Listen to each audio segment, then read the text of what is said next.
Hi, I'm Rick Drasin. Every once in a while I'll post a video on here to give you some commentary of emails and requests and phone calls that I receive regarding our YouTube videos and regarding my wrestling school. Now I may repeat myself a couple of times only because I get the same questions over and over again. Many of you write in and you have me critique your wrestling videos that you send me. As I've told you before, many of them are on trampolines. Trampolines are no good for wrestling. They don't have a floor. They're dangerous. They bounce too much. And that's not wrestling. That's basically gymnastics. I did get some videos also from some people who had done matches in a ring for a small federation. I critiqued them. I put them back up. And one of the main things I saw that were wrong was there was no wrestling. The ring entry was pretty much the same as copying everybody else, screaming at the audience and yelling things at them, which is cheap heat. When you got in the ring, you didn't have wardrobe, you didn't have wrestling boots, you didn't have wrestling gear as tights or knee pads, and there were just spots of running around and doing finishing moves. Now a finishing move is a finish. In other words, if you do a neck breaker, in logic, reality, the neck breaker is the end of the match. You don't get back up and run through some other moves again like Superman, because in reality a neck breaker will break your neck. So think about that. It's the psychology in the match that makes the match work. It's not how many things you can do. For example, you don't get out there and just run crazy and say that I had a wrestling show.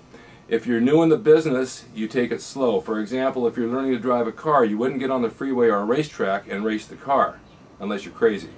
And you don't do the same thing in the ring. When you learn to drive, you learn to stop, you learn to start, you learn to turn, you learn to park, you learn to turn the wheel. When you get in the ring to wrestle, you also learn the basics. You learn how to bump forward and backward. You learn how to run the ropes. You learn how to do holds, which wrestling's made of. I mean, wrestling began with holds and wrestling collegiate style. Then they took it into the bigger moves.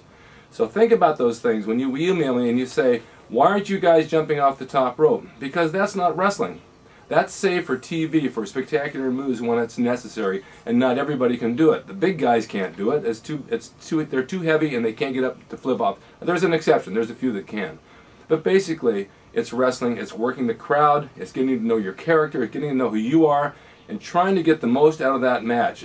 For example, if you see a Clint Eastwood film, Clint Eastwood's a big star. He doesn't have to do much in the movie to make an impression that he's a badass. He looks at you, he gives that look, he says, go ahead and make my day, and you know he's going to kick ass. Well, it's the same thing in wrestling. If you have the look and you can generate an interest in people to want to see you because you're a good character, you don't have to do that much. You can do 2 or 3 things and it's done.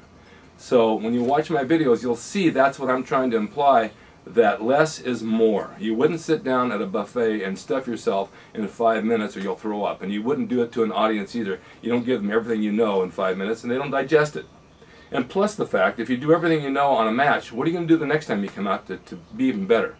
Save a little bit for the next time, save a little bit for the time after that. I'm also asked about my ring. Do I want to sell it? No. Why would I want to sell a ring I use for training? So think before you ask me those questions.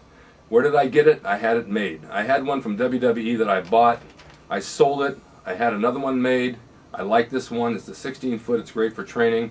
They run about $5,000. You can find them on highspots.com if you want one, and you'll buy a new one. But it's a lot of money, and it takes a lot of maintenance. There's a lot of guys bouncing around this ring, and those boards get weak and they have to be replaced. The ropes have to be tightened and exchanged all the time. There's always got to be something adjusted.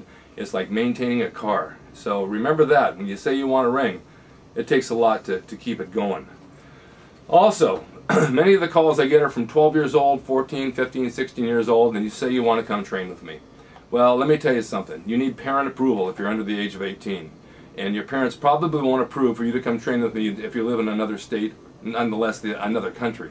You need to have their permission in order to do this. You have to be old enough to sign for yourself, or if you're young enough, your parents sign for you. Any parent in their right mind will not send you to California to become a wrestler because they know that you need to stay in school, you need to go to college, you need to get a career. Because wrestling is limited, maybe to 30, 35 years old, and then once you're injured and you're out, then what do? You got to look for a job. You better have something to fall back on, something good. So if you want to do this, stay in school, do what you can, learn a trade, and do wrestling on the side. The other question I get is, how many schools, or do you know of any schools in my area, such as Iowa, Alabama, the United Kingdom, Eureka, Canada? No. I don't familiarize myself with any other schools around the world. They're of no interest to me whatsoever. I'm in Los Angeles, California, right outside Hollywood, right near the ocean, and I like where I am, and my school is good, and I focus on that. Other schools pop up, they go out of business. Most of them are run by young guys who think they know how to wrestle, who maybe wrestled 2 or 3 times in the backyard, and now they're going to show you everything they know, which is not going to happen. It's no different than fitness trainers in the gym. I trained celebrities for years. I trained for bodybuilding 45 years. I won Mr. America. I knew how to train. All of a sudden, the guy comes along in the gym, he joins, 6 weeks later, he's a trainer. He doesn't even know how to work his arms.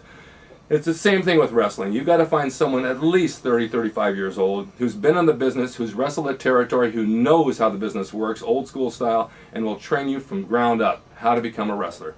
Don't get some kid who's 16 years old. I had someone email me, say, I'm 14 years old, I'm going to be a champion because my friend, he's a champion, he has a belt, he trained me, he's 16 years old. 16 years old, doesn't even know how to take a shower and dry himself yet. So how in the world is he going to train you to become a wrestler if he's never been on the road and worked in a territory for a promoter and know the business? You have to know the business. Don't settle for less or you'll never know anything. Don't cheapen yourself because a class is $10 and it's cheap, you get what you pay for. You buy a cheap meal, you get sick. You pay a little bit more money for a professional, you get good training. Just remember these things, they're very, very important. I like to refer to old school wrestling because that's where this thing originated. This is what packed the houses. In the Olympic Auditorium down here, they had a big show, 27,000 people, and they did nothing but go around the ring and work in a hold. Freddie Blassie and John Tolas. Now I'm going to show you just a couple of clips of old videos real quick so you can see what I refer to when I say old school. It may not look like today's wrestling, but it was much more exciting and a lot more fun. The people at ringside were really into it. They were ready to kill. Today when you watch WWE, half the people are looking off in a different direction because they're bored to death. Take a look at this now, and you'll see what I mean. Gong, Bruno Sammartino insists on putting his adversary into a slap-happy move. Blasie's indignation seeped through as Sammartino attempts to make him submit to a pet hold, the back crusher. But the referee detects Bruno holding on to the ring ropes, and Blasie wins his day of execution. It's obvious the kind of mood Blasie's in now. The tables are turned for Sammartino, and his oxygen supply is shut off temporarily as his throat becomes encased in the clutches of the Californian. Bruno flattens Fred with a flying drop kick and succeeds in making the pin.